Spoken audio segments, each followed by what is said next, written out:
धन धन सतगुरु तेरा ही आसरा। मालिक के प्रेम रंग में रंगा हुआ जीव दुनिया के हर सुख तथा आराम को भूल जाता है। वह अपने प्रीतम से एक पल के लिए भी दूरी सहन नहीं कर सकता। प्रीतम की एक पल की दूरी उसके लिए प्रलय तथा अत्यंत दूभर हो जाती है। अपने दिल के प्रीतम के बिना हीर को गांवों के महल तथा सुख आराम जलती भट्टी की तरह मालूम होते थे, परंतु उसका सत्थर, रांझे का घर तथा घास फूस की कुल्ली स्वर्ग के सुखों की तरह सुखदायी लगती थी।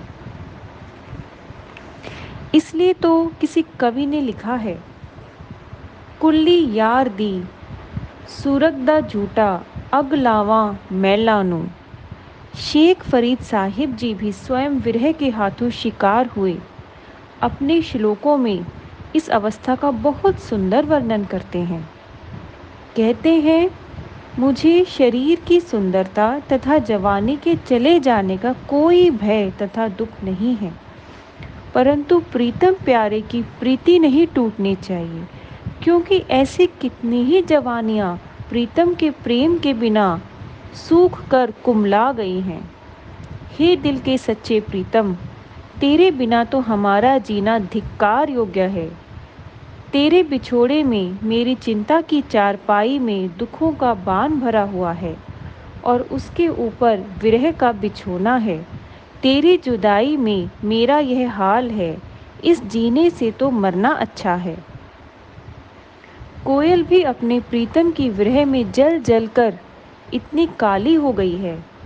विरह गीले गोबर के उपले की भांति है, जो न तो तेज भड़कती है और न ही बुझती है, धीरे धीरे धुकती रहती है और इस तरह सारे के सारे उपले जलकर राख हो जाते हैं।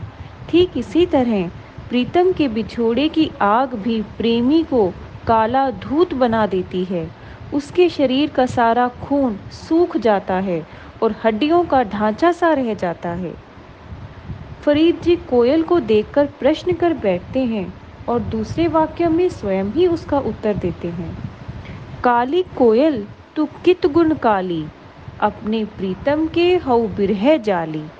इस प्रकार की एक विरही आत्मा से किसी प्रेमी के उसको पूछने पर वह अपने दुख के प्रति इस तरह वर्णन करती है। प्रीतम के बिछोड़े से पैदा हुए दुख तथा दर्द विरही किसको बताए?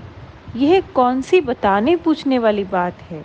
दुनिया के अधिकतर लोग इस बात से बेखबर हैं, इसलिए वे तो पागल कहकर मजाक ही उड़ाते हैं। साईं बुल्ले शाह तो यहाँ तक कहते हैं कि मुझे अपने सतगुरु के बिछोड़े ने हाल से बेहाल कर दिया है। मैं यह दुख किसके पास जाकर रहूं? चुप रहा भी ना जाए और कुछ कहा भी ना जाए। ना तो चुप रहा जाता है और ना ही किसी को दर्द के बारे कुछ कहा जा सकता है। विरही जीव को सोना, जागना, खाना, पीना आदि सब कुछ भूल जाता है। दिन रात पागलों की तरह उदास, परेशान, गुमसुम सा रहता है। न तो उसका चित्त किसी से बात करने को करता है और न ही दुनिया की कोई चीज उसको अच्छी लगती है। हर समय अपने प्रीतम की याद में आंसू उसकी आंखों से बहते रहते हैं। इस तरह वह अपने तन का मांस खाकर और जिगर का खून पीकर हड्डियों का ढांचा बन जाता है। दुनिया में न तो वह जीवित आदमियों में ही गिना जाता है और न मरे हुए में। इस हालत में समय गुजरते हुए अत्यंत दुखी तथा संतप्त होकर फरीद साहिब अपने एक श्लोक में फरमाते हैं, अर्थात जिस दिन मेरे जन्म पर दाई ने मेरा नाड़ुआ काटा था, कितना अच्छा होता यदि वह मेरा गला भी काट देती, ताकि वियोग के दुख के कारण यह हालत ना होती। साईं बुल्ले शाह जी का अधिकतर जीवन अपने सतगुरु की जुदाई में तड़पते और आहें भरते ही गुजरा। अपने गुरु की नाराजगी के कारण उसको कई साल लगातार विरह की अग्नि में जलना पड़ा था। अब यह वियोग का दुख सहा भी नहीं जाता। प्यारे को मिलने की लगन भी बहुत लगी हुई है। न जीने को ही दिल करता है और न ही मर सकता हूँ। हाफिज साहिब जी खुद विरह के हाथों बेहाल हुए। उस हालत का वर्णन करते हैं हे लोगों, भगवान करे कोई मेरी तरह विरह के हाथों तड़प तड़प के बेहाल ना होवे।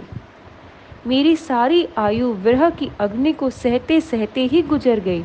हाय, यदि बिछोड़ा मेरे हाथ चढ़ जाता तो उसको मालिक के बिछोड़े में फंसा देता। फिर उसको भी मेरे बिछोड़े की सार होती और उसकी आंखों में भी मेरी तरह आंसुओं की बजाय सोज गुदाज गम में जले हुए करके खून निकलता। लेकिन अफसोस कि मैं गम में बना बुत होने के कारण बिछोड़े को पकड़ नहीं सकता। शायद मेरी माँ ने मुझे विरह के लिए ही जन्म दिया था। हे मालिक, तेरे ही प्रेम के कारण मैं बुलबुल की तरह दिन रात खून भरे आंसू रुलाने वाले बिछोड़े के गीत गाता हूँ। आप आगे फिर फरमाते हैं, कलम में भी इतनी ताकत नहीं जो बिछोड़े की हालत का वर्णन कर सके। नहीं तो मैं अपने आप को इसका हाल खोल कर बताता।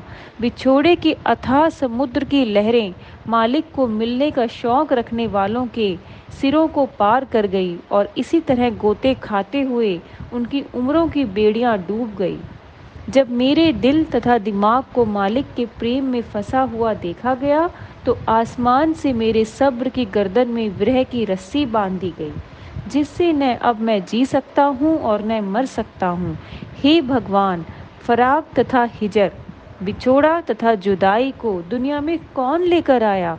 भगवान करे इस हिजर का, इस बिछोड़े का मुंह काला और जुदाई का खाना खराब होवे। आप एक जगह फिर फरमाते हैं, मेरे दिल में सोज विरह का गम का इतना तेज दर्द है कि यदि मैं बोलकर भी बताऊं तो मेरी जबान जलती है और यदि चुप रहूं तो हड्डियों के मगज के सड़ जाने का डर है। पंचम पातशाह श्री गुरु अर्जुन देव जी भी अपने प्यारे प्रीतम सतगुरु के बिछोड़े में कई साल तड़पते रहे।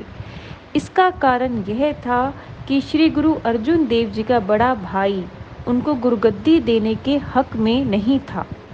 इसलिए उसने अपने पिता चौथे पातशाह श्री गुरु रामदास जी को कहकर किसी बहाने उनको लाहौर भिजवा दिया। उन्होंने अपने प्यारे सतगुरु का हुक्म दिल से माना। उनको अपने सतगुरु के चरण कमलों से दूर होने का बहुत दुख था, परंतु इसके साथ साथ प्रीतम की रजा या मर्जी की महानता उनके लिए कहीं बढ़कर थी। अपने सतगुरु के दर्शन करने के लिए वह अत्यंत व्याकुल हो गए, परंतु बिना हुक्म के सतगुरु के चरणों में जाना भी ठीक नहीं समझते थे। प्रीतम के बिछोड़े का दुख और मिलन की तड़प वे सह न सके। उन्होंने एक पत्र द्वारा सतगुरु महाराज श्री गुरु रामदास जी को इच्छा प्रकट की। कुछ दिन इंतजार के पश्चात उनका कोई उत्तर न मिलने पर एक और पत्र द्वारा अपनी दर्शनों की प्रबल इच्छा को दोहराया। इस पत्र का भी उनको कोई उत्तर न मिला। उधर मिलने की तड़प इतनी तेज हो गई कि वह पक्षी की तरह उड़कर प्यारे सतगुरु के चरणों में पहुंचने के लिए व्याकुल हो उठे। उन्होंने एक तीसरा पत्र और लिखकर भेजा, जिसमें अपनी लाचारी, बेबसी तथा मिलने की तड़प प्रकट की। शायद उनका यह आखिरी पत्र था। अपने प्यारे शिष्य का पत्र पढ़कर मालूम हुआ कि इससे पहले भी 2 पत्र आ चुके हैं। वे दोनों पत्र पृथ्वी चंद के हाथ लग गए थे, जो कि उसने गुरु साहिब को नहीं दिए। गुरु साहिब के पूछने पर पृथ्वी चंद को अपनी गलती माननी पड़ी। अपने प्यारे शिष्य की तड़प को देखते हुए गुरु साहिब ने उनको तुरंत अपने पास बुला लिया। इस तरह बिछड़ी हुई बूंद ने अपने मालिक समुद्र में मिलकर अत्यधिक खुशी तथा आनंद प्राप्त किया। पंचम पातशाह श्री गुरु अर्जुन देव जी के तीनों पत्र शब्द हजारे के रूप में श्री गुरु ग्रंथ साहिब की पवित्र वाणी में है। वे लिखते हैं, मेरा मन सतगुरु प्यारे के दर्शनों के लिए तड़प रहा है और पपीहे की तरह अत्यंत व्याकुल है। जिस तरह स्वाति बूंद के बिना और किसी भी पानी से उसकी प्यास नहीं बुझती, इसी तरह अपने प्यारे संत सतगुरु के दर्शनों के बिना न हृदय की प्यास बुझती है और न ही शांति आती है। मैं अपने प्रीतम के ऊपर बलिहार जाऊं और उनके सुंदर तथा मनोहर दर्शनों पर अपने आप को बलिहार कर दूं। हे प्यारे सतगुरु जी, तेरा मुखड़ा सुहावना है, मुझ दास को आप जी के नूरी मुखड़े को देखे और स्वाति बूंद रूपी पवित्र तथा अमृत वचनों को सुने हुए बहुत समय बीत चुका है। वह देश, वह धरती तथा वह स्थान धन्य कहने योग्य है जहाँ की आप निवास करते हैं। हे मेरे सतगुरु, सज्जन तथा मित्र, मैं आप जी से बार बार बलिहार जाऊं और अपने आप को आप जी पर कुर्बान कर दूं। यदि आप एक घड़ी भी मुझे न मिलो तो मेरे लिए कलयुग बन जाता है। हे प्यारे भगवान, बताओ अब आप मुझे कब दर्शन दोगे? सद्गुरु के सच्चे दरबार को देखे बिना न रात को आराम मिलता है और ना ही नींद आती है। रातें जागते और तारे गिनते ही बीतती हैं। मैं सद्गुरु के सच्चे दरबार पर बलिहार जाऊं और अपने आप को कुर्बान कर दूं। अंत में आप फरमाते हैं कि अच्छे तथा ऊंचे भाग्य से संत सतगुरु से मिलाप होता है, जिस कारण वह अविनाशी प्रभु घर में से ही अपने अंदर से ही मिल गया है। इसलिए हे अर्शी मालिक, मेरी आपके आगे यही प्रार्थना है कि मैं आप जी की सेवा में लगा रहूं। आप अपने इस तुच्छ दास को अब अपने से एक पल के 10वें हिस्से जितनी देर भी दूर न करना। मैं आप जी का यह तुच्छ दास आप जी पर बलिहार तथा कुर्बान जाता हूँ। धन धन सतगुरु, तेरा ही आसरा।